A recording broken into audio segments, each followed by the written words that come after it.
Na aula de hoje, nós vamos conversar um pouquinho sobre os processos calmantes, tá? Para serem utilizados após alguns procedimentos.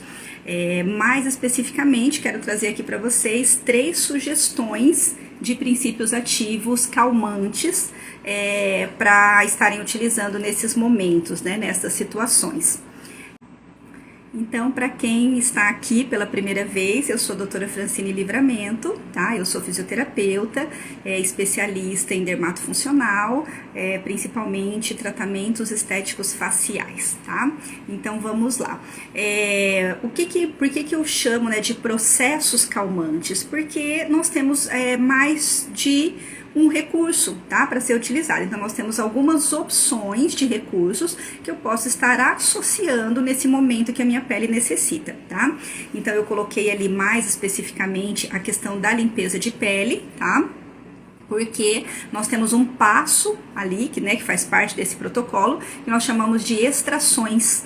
Então, eu costumo dizer que a limpeza de pele, ela é dividida em 3 partes, né? Tudo aquilo que vem antes das extrações, a parte das extrações, que é o ponto principal, tá, de uma limpeza de pele. É claro que eu tenho, dentre todos os outros passos, né, eu promovo muitos efeitos sobre a pele, mas o objetivo principal, que é o diferencial realmente, quando eu comparo com outros procedimentos, é realizar essas extrações e tudo aquilo que vem após as extrações. Então, é claro que é um passo a passo extenso. Se nós formos detalhar, né, eu vejo que eu tenho uma sequência, tá, que um passo complementa o outro, tá, e é um procedimento relativamente extenso, que nós vamos demorar ali em torno de 1h30, né. Então, a maioria dos procedimentos, é claro, né, com algumas ressalvas ali, eu tenho as sessões durando de 50 minutos a 1 hora, tá? Então, a limpeza de pele já é aquele procedimento realmente que demora um pouco mais. E tudo que eu faço antes das extrações, o meu principal objetivo é favorecer essas extrações. É claro que eu consigo outros benefícios, como, por exemplo, quando eu faço uma esfoliação. O meu objetivo principal, se é facilitar as extrações, é a partir desse refinamento da superfície, principalmente dos comedões, descompactando aquelas células da superfície. Quando eu vier com a ação do emoliente, esse emoliente, né, consegue uma permeação melhor, ele realmente vai, né, promover um amolecimento melhor, porque eu reduzi a espessura dessa pele com a esfoliação, isso vai me facilitar a extração. Mas eu tenho outros benefícios, né, dessa esfoliação também. Eu observo uma pele mais clara, né, no geral, uma pele mais lisa, mais hidratada, e uma pele muito mais receptiva para os princípios ativos que eu venho indicar no pós-tratamento, tá? Então, nós temos aí vários efeitos, né? Mas quando eu penso assim de uma forma geral, né, pensando na limpeza de pele, de uma pele que eu tenho realmente lesões para remover, então eu observo que existe a presença de comedões abertos, comedões fechados, né, que são as lesões que mais necessitam de emoliência. Mas eu vou também drenar pústula, se for uma pele com processo inflamatório, posso remover milium, né? Então, essas técnicas, tá, elas tendem a agredir um pouco ali a pele, tá? Independente da técnica que eu utilizo, seja com compressão, com sucção, utilizando uma agulha, sempre eu vou agredir um pouquinho essa pele, tá? Então, o máximo que eu conseguir antes das extrações, facilitar esse processo melhor. E o que eu digo que vem nessa terceira parte, que é o que vem depois das extrações, tudo que vem depois, tem 2 objetivos principais: promover a antissepsia, né? Então, para você minimizar o risco o surgimento de pústulas, né? Micropústulas que às vezes surgem por conta dessa manipulação na pele, mesmo em peles que não têm acne, mas é por conta das bactérias que realmente fazem parte da pele. E aí, quando eu manipulo, coloco vários ativos, né? Às vezes coloco calor, altero o pH para mais, para menos, né? Então isso causa um desequilíbrio ali. Muitas vezes essas bactérias se manifestam produzindo pus. E aí, então surgem pequenas pústulas. Então, uma forma de prevenir isso, né, que aconteça isso, é realizar uma boa antissepsia. E também acalmar a pele. tá? Então a gente pode resumir: antes das extrações é facilitar para as extrações, aí eu tenho as extrações, e após eu tenho os objetivos de antisepsia e descongestionar, acalmar essa pele, tá? Porque, como eu disse, né, independente da técnica que você vai utilizar, independente da quantidade de lesões, qual é a disfunção que essa pele apresenta, se é que ela tem, né, alguma disfunção exatamente, mas a tendência é que ela sempre fique avermelhada, mais ou menos, tá? Às vezes tem peles que ficam somente rosadas, tá? Logo após as extrações. E aí, se são peles, por exemplo, peles mais maduras, que eu já não tenho, assim, uma produção sebácea é tão evidente, então não se formam mais tantos comedões, né? Um paciente que não tem acne, então eu não tenho assim tantas lesões para remover. Então essa minha pele vai se congestionar menos, tá? Nós temos algumas peles que nós chamamos de peles sensíveis ou reativas, né? São aquelas peles que reagem de uma forma exacerbada, normalmente com vermelhidão, desconforto, edema, a pequenos estímulos, tá? Então eu falo isso até no meu caso mesmo, né? Quando eu vou fazer um procedimento, né, uma limpeza de pele, um procedimento de revitalização, quando eu chego no momento da esfoliação, tá? Então antes da esfoliação, o que eu fiz? Eu higienizei a pele, tá? Eu chego que eu começo a esfoliar, minha pele já está muito avermelhada, tá? Isso não tem relação com a questão, por exemplo, da espessura, tá? Ou às vezes como que eu vou dizer assim, do fototipo, porque eu observo que às vezes, né, principalmente quem tá começando, então assim, não tem muita experiência de como as peles reagem aos procedimentos, né, uma esfoliação, um processo de emoliência, uma massagem, então eu vejo que tem mais essa dúvida, né, então às vezes acham assim que as peles mais clarinhas, né, então de fototipos mais baixos, são mais sensíveis. Nem sempre, né, a gente encontra peles de fototipos mais altos, peles morenas claras ou morenas escuras, que também apresentam vermelhidão com facilidade, né? É que muitas vezes pelo tom da pele é mais fácil visualizar, tá? Mas não tem uma relação assim direta com a questão, por exemplo, de espessura, tá? Quando eu falo dos biotipos cutâneos, acaba que é um parâmetro, mas sempre a gente tem casos que fogem, né? Ali aquela regra. Então, normalmente as peles mais oleosas e mais espessas são menos reativas, são peles mais resistentes, tá? A esses procedimentos. Já as peles secas, que são as peles alípicas, tendem a ser mais finas e mais sensíveis, tá? Então, a gente pode dizer que a maioria das peles se comportam assim, tá? Mas tem situações que às vezes mudam um pouco. Então, por exemplo, no meu caso, né, como eu já comecei a comentar isso com vocês, eu tenho uma pele que sempre foi uma pele mais oleosa, uma pele lipídica, então ela é mais espessa. E ela é resistente às abrasões, tá? Ela não sensibiliza, ela não se fere com facilidade, ela não descama com facilidade. No caso de um peeling, ela tolera bem por conta dessa espessura e resistência. Mas como eu tenho a pele da face muito vascularizada, né? A maioria das pessoas já tem uma vascularização a mais na face. Aí por conta, né, de ser descendente de italianos, espanhóis, então já tem esse tom um pouco rosado, um pouco avermelhado, eu fico muito avermelhada. E as pessoas às vezes assustam, né, quem está realizando, né, o profissional que está realizando o procedimento na minha pele assusta, porque acha que já deve interromper, acha que ela está, né, sensibilizando a superfície que já está sendo lesionada, né, que eu já estou agredindo a barreira cutânea, e não é somente uma questão de vascularização. Tá? Então isso a gente tem que observar muito bem. Então no pós-extrações da limpeza de pele, tem peles que vão ficar mais avermelhadas, outras menos avermelhadas. Então eu sempre penso, quanto mais extrações eu tiver, mais avermelhada. Além do eritema, né, que é essa vermelhidão, também posso apresentar um edema, que é um inchaço, tá, na região. Também peles mais vascularizadas têm mais tendência a esse edema, tá? O que mais? O desconforto, tá? O desconforto com relação à ardência, sensação de queimação, de calor, de pinicação. As peles mais sensíveis e reativas, muitas vezes elas sentem isso diariamente com o uso de um filtro solar. Elas têm dificuldade para encontrar um filtro solar que não cause ardência. E é um produto que não é para causar ardência, né? E não causa na maioria das peles.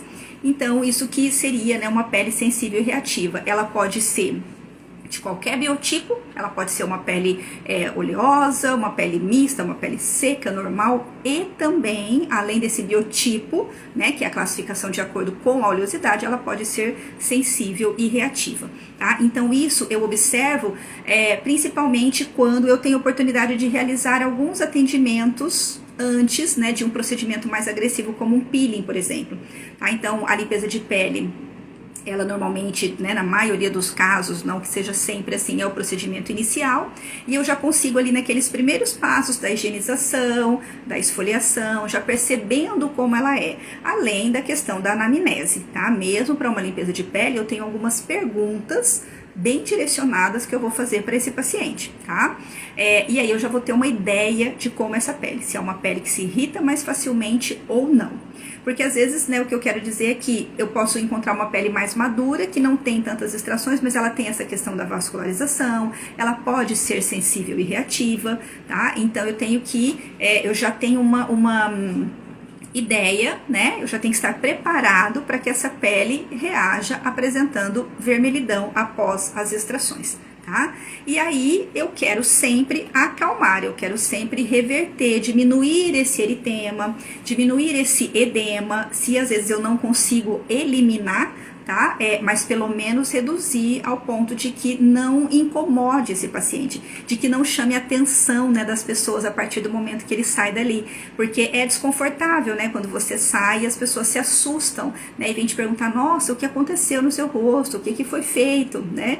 Então, uma outra situação que eu vivenciei quando adolescente, que era justamente isso. Eu ia para fazer as limpezas de pele e a pessoa fazia muito tempo de extrações, então ultrapassava aquele tempo máximo de extrações, com certeza perdia emoliência e mesmo assim ela continuava extraindo, tá?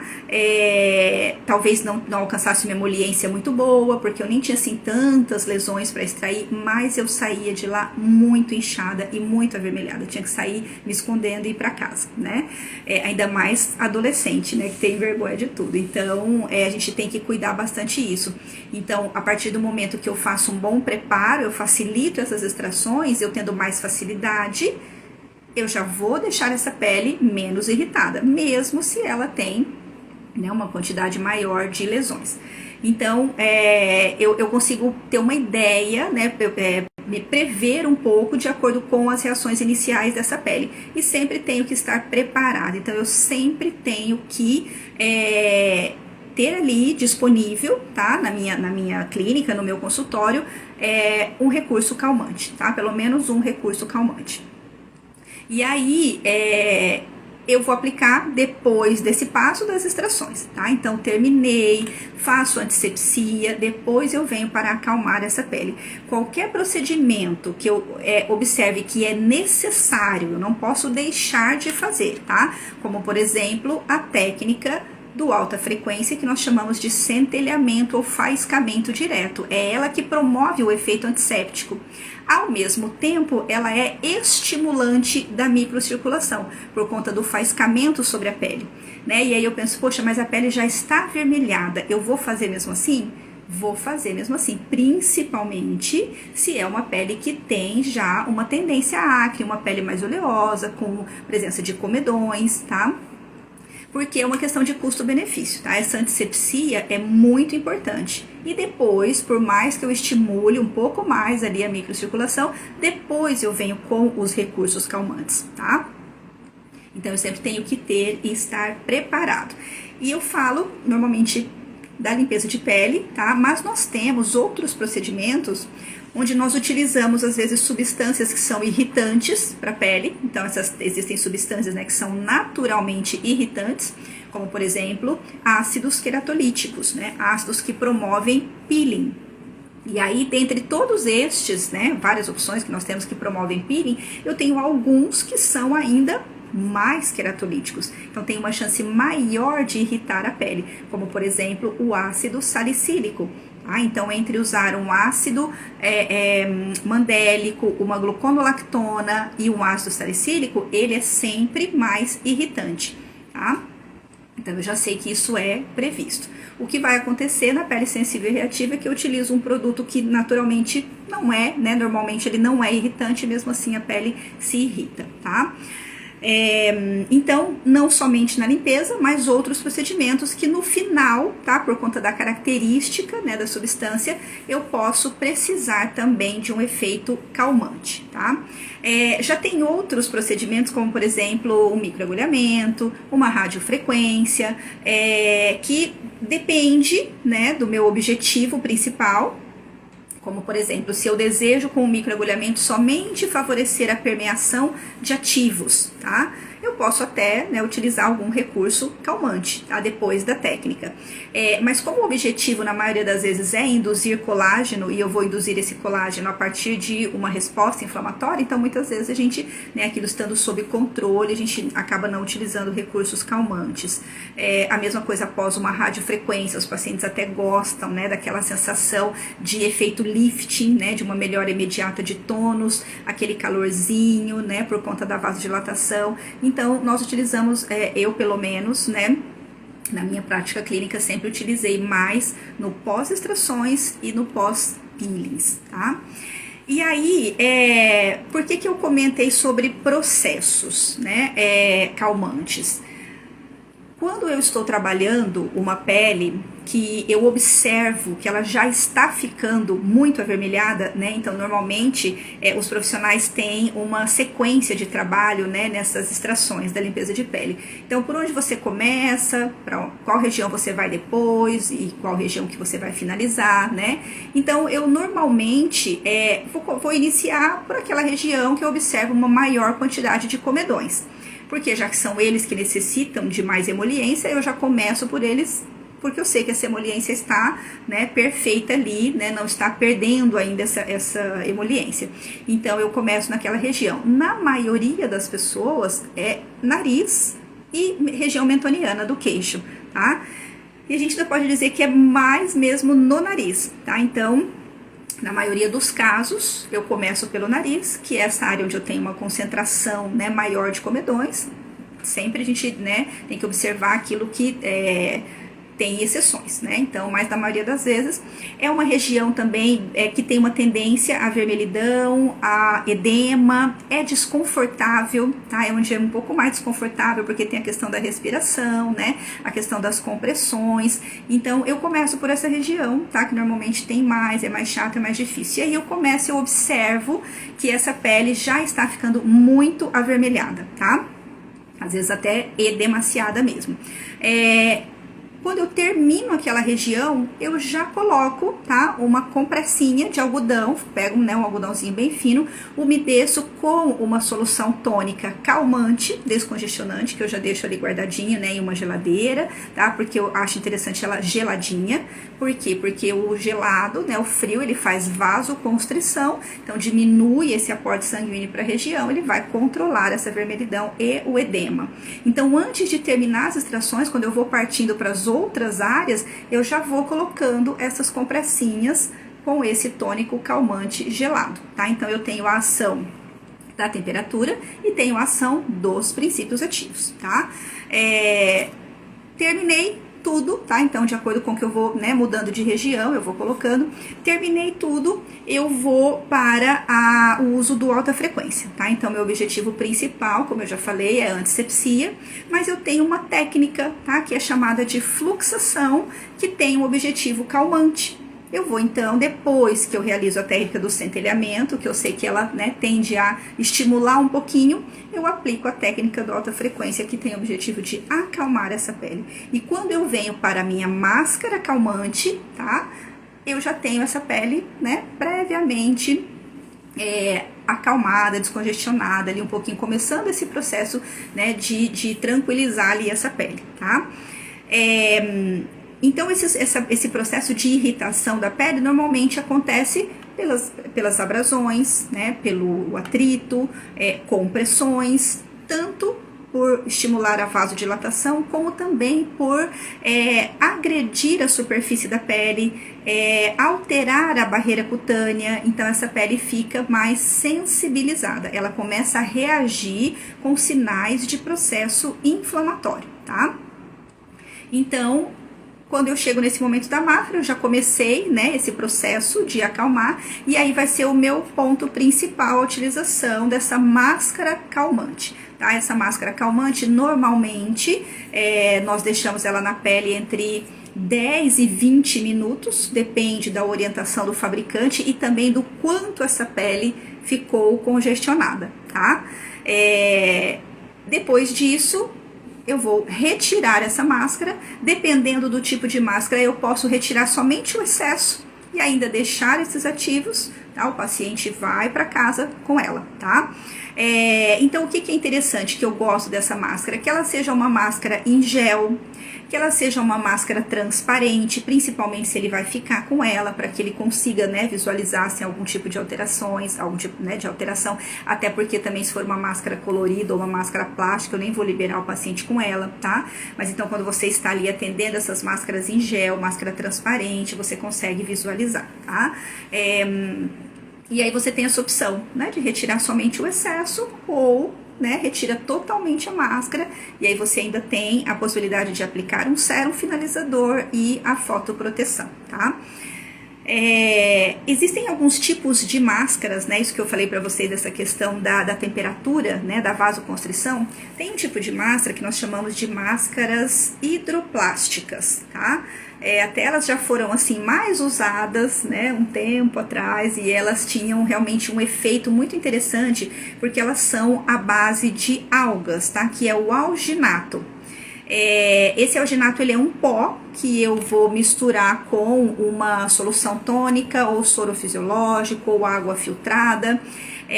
Eu faço uma pastinha, parece uma massa de bolo, e aplico sobre a pele, tá? Ela seca e fica uma máscara emborrachada. Então não tem como depois você solubilizar novamente, não adianta que ela não amolece mais, então ela acaba assim que eu via que muitos colegas profissionais nem gostavam muito de usar, porque você tem que preparar e aplicar rapidinho antes que ela seque, antes que ela endureça, porque aí você não consegue mais retirar do pote para aplicar, tá? Ela não é uma máscara transparente, tá? Algumas linhas eu lembro que traziam justamente para dentro de uma linha de peles sensíveis, tá? Sem pigmento, então ela era branquinha, e sem fragrância, nada assim nesse sentido, e o objetivo dela era justamente fazer essa vasoconstrição. Ela é uma máscara que fica bem geladinha, e quando você retirava, depois do tempo de 15, 20 minutos, ela estava quente e a pele bem fresquinha, tá? Então, uma outra coisa que poderia ser feita seria aplicar essa máscara gel com os ativos calmantes e colocar a máscara plástica, né, hidroplástica, que é uma máscara também que nós chamamos de oclusiva, tá? Sobre esse gel, tá? Hoje, né, eu vejo assim que algumas marcas ainda têm, mas as pessoas não utilizam tanto, eu acredito por conta que não acho assim muito prático, né? Mas aí, respeitando, né, claro, essa questão da praticidade, nós temos máscaras que eu digo são máscaras prontas já para aplicar, eu não preciso preparar.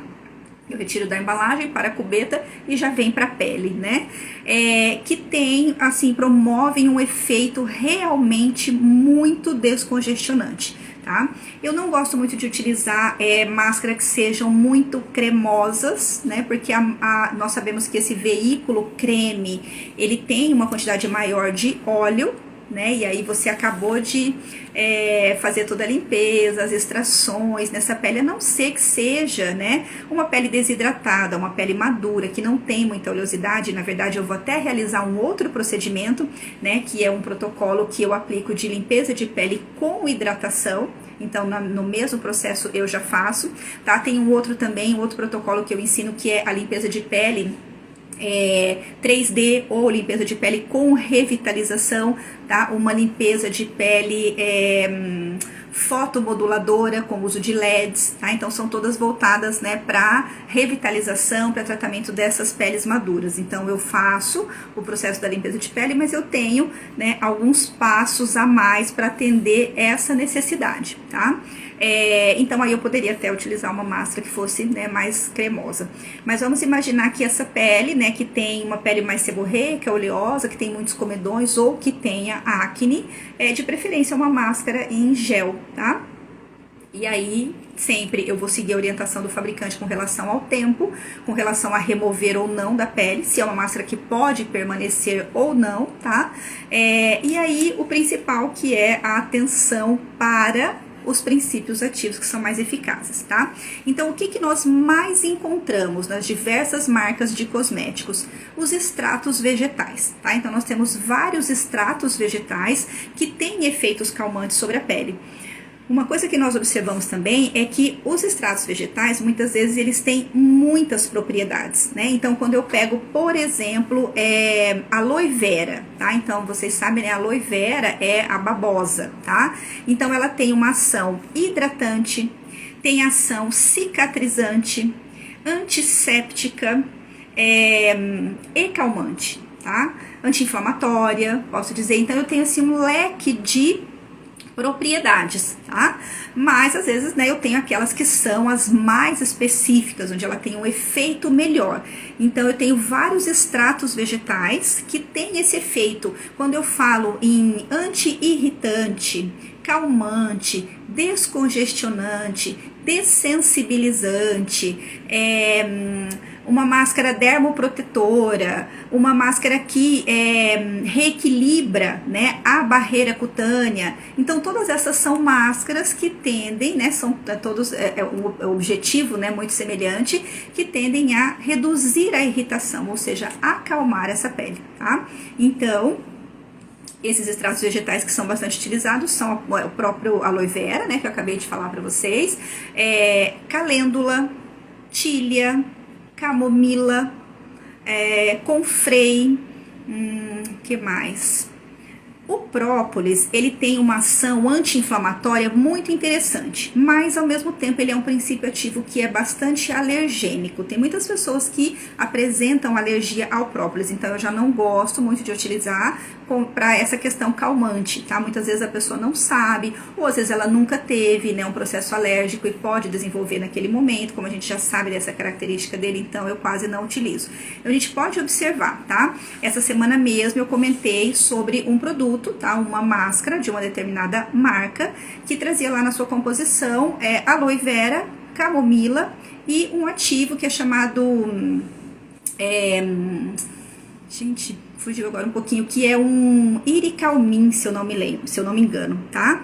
Ou seja, esses nomes, né, de ativos é porque eu tenho, na verdade, uma associação de ativos, né, em um determinado laboratório que registra, né, aquela composição ali, aquele ativo, aquela associação de ativos, tá? E ele é um blend, ou seja, uma associação de germe de trigo, levedura, o hialuronato de sódio e o D-pantenol, tá? Então, eu tenho aqui os extratos vegetais com efeito calmante, né? A aloe vera e a camomila, e a aloe vera também hidratante. E tenho dentro, né, dessa composição ativos que são mais hidratantes, mais voltados para restabelecer a barreira cutânea, que isso favorece também esse efeito anti-irritante da pele, tá?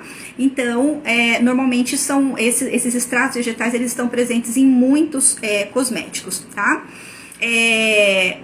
Mas quais são aqueles que eu considero realmente que eu posso, né, estar associando com os extratos vegetais, mas que trazem um efeito mais rápido, tá? Um efeito mais, como que eu dizer, mais específico, voltado para esse controle da irritação dessa pele, tá? São 3 ativos que eu gosto bastante.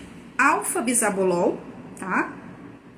Ácido glicirrísico e beta-glucan, tá? Então, cada um, né, tem lá a sua característica, né, tem origens diferentes, e na verdade, quando eu vou observar, eles têm, tem origens, né, também vegetais, tá? Então, o alfa-bisabolol mesmo, ele é obtido a partir de uma árvore, tá? Que é do tronco dessa árvore, que é chamada candeia, tá? E ele tem esse efeito anti-inflamatório e anti-irritante, tá? Já o ácido glicirrísico, ele é obtido a partir de uma planta que é chamada de Glycyrrhiza glabra, que é o alcaçuz, tá? Então também um extrato vegetal. Dentro, né, desse extrato vegetal tem essas substâncias que são isoladas e que exercem um efeito bem específico, tá? E o beta-glucan, que ele na verdade é um polissacarídeo, tá? Encontrado em cereais, encontrado também em algas, cogumelos, e ele tem já um efeito mais hidratante, antioxidante e de restabelecer a barreira cutânea, tá? Por que eu tenho esse objetivo? Por que é interessante para acalmar a pele, essa reposição, né, de barreira? Então, assim, restabelecer a barreira cutânea e promover o efeito hidratante. Porque essas são duas situações que irritam a pele. Então, quando eu utilizo, por exemplo, né, como eu falei para vocês, um ácido, que é uma substância normalmente irritante da pele, ela desequilibra a barreira cutânea, tá? Ela desequilibra, desestabiliza o manto hidrolipídico, tá? Então, por conta disso, ela causa uma irritação. Muitos são, dependendo do veículo que você aplica, como eu tenho um objetivo também de descamação, eles promovem um certo ressecamento, uma desidratação ali na pele, tá? Então, além de princípios ativos que são realmente anti-irritantes, que promovem, né, esse efeito de descongestionar a pele, reduzir essa vermelhidão, eu tenho também essa ação hidratante, tá? Que controla, reduz a irritação, e essa ação de restabelecer a barreira cutânea, tá? E aí uma outra situação até que eu comentei, porque assim, além de saber quais são os ativos mais interessantes, né, que eu encontro nos cosméticos, também eu devo saber quais são aqueles que são normalmente irritantes para não utilizar, tá? Então eu também, contando um caso meu, né, passei por uma situação onde eu realizei uma limpeza de pele com uma profissional e ela no final aplicou um gel calmante, tá? Então era uma embalagenzinha escrito lá gel calmante. E ela aplicou na pele. Um gel transparente, mas um pouquinho pro verde, assim, né? E aí eu comecei a sentir muita ardência e uma sensação de queimação, de calor na pele. E aí eu perguntei pra ela, né? Relatei e perguntei pra ela o que tinha o que ela tinha usado, né? E aí ela me mostrou, me falou, né, é um gel tal, eu falei, posso dar uma olhada? E aí quando eu fui na composição, eu vi que ele tinha cânfora, tá? E a cânfora, tanto a cânfora quanto o mentol, quando nós aplicamos, né, na pele, normalmente ele dá aquela sensação de refrescância, né, muitas vezes pelo veículo que ele está, na verdade, mas eles são vasodilatadores periféricos ou rubefacientes, que nós chamamos. Depois nós vamos observar um incremento do aporte circulatório e uma vermelhidão, um aquecimento naquela região, tá? Então, por isso que eu preciso muito olhar o rótulo, a parte de trás, né, que nós dizemos dos cosméticos, tá? Então, normalmente eu tenho lá composição, nem tudo que está ali na composição é princípio ativo, mas eu preciso saber identificar quais são os ativos, ou às vezes tem alguns cosméticos que já trazem lá separado, princípios ativos, separado da composição. E não me atentar, né, não me limitar, na verdade, somente aquilo que está escrito ali, né? Então, está escrito gel calmante, máscara calmante, eu já sei que é calmante, vou utilizar, tá? Porque às vezes pode conter algum tipo de substância que às vezes até você já sabe, né? Às vezes tem substâncias que o paciente sabe, né? Que ele tem alergia, tem, né? Apresenta alguma sensibilização, ou às vezes aquelas que você já sabe que tem um risco maior, tá? Então essas você já não vai utilizar. Então eu tenho que saber o que eu posso utilizar, o que realmente é mais eficaz e o que eu não posso utilizar, tá? Uma outra coisa que eu gostaria de comentar é que essa substância, uma delas, né, que eu comentei que eu gosto bastante, que é o ácido glicirrísico, ele tem uma ação semelhante aos corticoides, tá? Então ele é um extrato vegetal, mas ele tem esse efeito anti-inflamatório potente, tá? E aí nós sabemos que esse corticoide, né, ele é um anti-inflamatório que traz uma resposta muito rápida, uma resposta muito interessante, mas ele traz também vários efeitos colaterais. E o extrato vegetal, né, ele não traz esses efeitos colaterais e tem, né, essa ação muito semelhante a um anti-inflamatório. Então, quando eu falo um anti-inflamatório, ele vai controlar os sinais da inflamação, né, principalmente ali vermelhidão e edema, tá? Então, estes 3 ativos que eu acho bem interessantes, nós encontramos em várias marcas, tá, de cosméticos, e aí você vai encontrar, assim, uma variedade, né, associações diferentes. Então, eu até digo assim, que na limpeza de pele, não é obrigatório que você use todos os produtos de uma mesma linha, tá? Eu falo por mim, que normalmente, o que eu sempre gostava de... como que eu vou dizer assim, poder escolher aquele que eu acho mais interessante, né? Aqueles que são os pontos principais. Então, o meu esfoliante, o meu emoliente e a minha máscara calmante, tá? Então, esses às vezes, né, eu dizia, eu gosto de todos, a maioria dos meus produtos são de uma marca tal, mas o emoliente eu prefiro esse, e eu procuro trabalhar sempre com ele, tá? Por quê? Porque compromete o meu trabalho. Se eu não conseguir uma boa emoliência, eu não vou conseguir realizar as extrações, ou às vezes eu vou tentar ali naquela tentativa de remover sem uma boa emoliência, eu vou ferir a pele do meu paciente. Nós já sabemos, né, depois de ferimento, tudo que pode, né, vir após isso. E também, se eu tiver uma máscara, né, que não seja tão eficaz, que o meu paciente sai muito avermelhado, também ele não vai gostar, também não é interessante. Então, a máscara realmente tem que ser muito boa, tá? Então, hoje nós encontramos, né, várias opções de máscaras, e nós encontramos várias com estes ativos que eu comentei com vocês. Existe a possibilidade também de manipulação, mas eu prefiro, no caso, né, desses produtos para limpeza de pele, como, né, no caso a máscara calmante mesmo, utilizar estes produtos comerciais. Nós temos uma validade mais longa, tá? Embalagens profissionais maiores, que então compensam mais, né, em termos de retorno financeiro mesmo, e com excelentes resultados, tá? Então não tem necessidade aí dessa manipulação, tá? Uma outra coisa que poderia ser utilizada, né, digamos que essa pele se irritou muito, ela sensibilizou muito, não é uma reação alérgica, tá? Então nós temos também que saber diferenciar, né, a pele que está sensibilizada e a pele que está apresentando um quadro alérgico. Então não é uma reação alérgica, mas ela ficou muito sensibilizada, ficou muito avermelhada. Então eu posso, né, abrir mão dessa questão que eu falei para vocês das compressas durante o procedimento de extrações, depois a técnica específica de fluxação do alta frequência, aplico a máscara, e ainda quando eu retiro essa máscara, a pele ainda está um pouco avermelhada, tá? Existem alguns sérums que normalmente são mais voltados para as peles com acne, que também contém esses mesmos ativos, e o sérum já é um produto que eu aplico e deixo na pele, aplico o filtro solar e o paciente vai para casa, tá? Ou aquela possibilidade de, se for uma máscara que não tem um pigmento forte, né, não é uma máscara plástica, o fabricante permite que ela fique na pele, eu posso retirar somente o excesso e ele vai para casa, tá?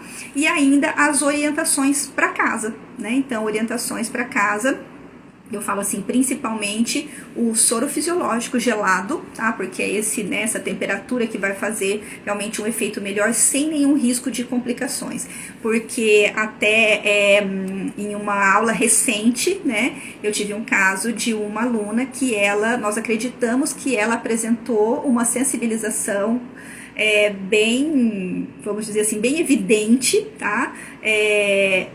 Da máscara, né, uma reação da máscara calmante, tá? Então foi feito um peeling e depois, no momento da máscara calmante, que ela apresentou uma reatividade maior, tá? Então, é melhor que o paciente utilize um soro fisiológico que você sabe que não vai causar nenhum tipo de irritação, do que às vezes ele, mas eu posso utilizar um gel tal, posso utilizar tal coisa, e às vezes é isso que vai sensibilizar, né? Então, no caso, por exemplo, esses géis com cânfora e mentol, as pessoas têm bastante em casa, né? Então, falar, não, eu vou passar um gelzinho aqui que a minha mãe me indicou que é um gel refrescante, e aí passa alguma coisa que vai só piorar, tá? Outra conduta, né, que o paciente pode ter em casa é a utilização das águas termais, tá? Então, normalmente eu não indico logo de início a água termal, até porque a gente tem pouca comprovação, né, dos efeitos delas, apesar de a gente observar em várias pacientes, né, num pós-peeling, pós-microagulhamento, que referem um alívio, né, dessa sensação de calor, dessa vermelhidão, de ardência, tá? Mas ela não é diferente de se utilizar um soro fisiológico. tá? Então, normalmente eu indico o soro fisiológico e quando o paciente me pergunta, né, eu vou acompanhando no dia seguinte, depois, posso utilizar a água termal? Pode utilizar água termal, tá? Mas não é algo que, olha, você precisa comprar uma água termal. Então, pode ser o soro fisiológico, normalmente elas relatam melhora nos dois casos. E aí, o soro fisiológico é bem mais acessível, né, do que a água termal. Mas também pode, tá? Então, o soro principal é o estar gelado. Então, vocês viram que nós temos, assim, várias opções, né, para dentro disso que eu chamo de processos calmantes, sendo que o principal é a máscara, mas eu posso abrir mão de outros recursos também, dependendo do quanto essa pele se apresenta sensibilizada, tá? Só pra gente finalizar, a questão de quando eu termino esse processo de extrações, antisepsia e a pele não está congestionada. Temos esses casos também, né? Já tive vários casos assim. Normalmente são peles, aquilo que eu comentei, ela não é uma pele sensível e reativa, ela não tem muitas lesões, ela não está desidratada, né? Nós não realizamos nenhum tipo de procedimento queratolítico, nenhum procedimento que tenha, né, que nós sabemos que vai ser irritante para a pele. Então, a tendência é realmente de que ela não se apresente avermelhada. E aí, nesses casos, eu nem preciso utilizar princípios ativos calmantes, tá? Eu posso utilizar uma outra máscara com outro objetivo, pode ser clareadora, pode ser hidratante, pode ser revitalizante, né? Outra máscara. Então, as máscaras, né, de ouro, as máscaras, né, de pedras preciosas, que nós sabemos também que não é só aquele aspecto, né, bonito que elas têm, colorido e brilhante, mas elas têm princípios ativos, né, também, mas não são voltados para esse objetivo de acalmar a pele, tá? Então, agora vocês já sabem, não é qualquer máscara que vai acalmar a pele, mesmo, às vezes, se ela traz escrito lá, máscara calmante. Eu preciso olhar os ativos, tá? E aí, se lembrem desses, tá? Alfa-bisabolol, ácido glicirrísico e beta-glucan, tá? Tem um outro também, que ele normalmente entra nas formulações, que vou passar um bônus aqui para vocês, né? Um quarto ativo, que é a alantoína, tá? A alantoína, ela normalmente entra em fórmulas juntamente com ativos que são mais irritantes, para prevenir essa irritação, então para atuar como um anti-irritante, um dessensibilizante da pele, tá? Então, eu gostaria de abrir agora aqui para vocês para as perguntas, tá? Lembrá-los também, pessoal, de passarem lá para dar uma olhadinha, tá? Nos vídeos no YouTube. Se inscrevam, ativem as notificações, tem bastante vídeos interessantes lá. Essa semana subimos vários vídeos, acho que uns 4 ou 5 vídeos diferentes, tá? Então, dei uma olhadinha lá.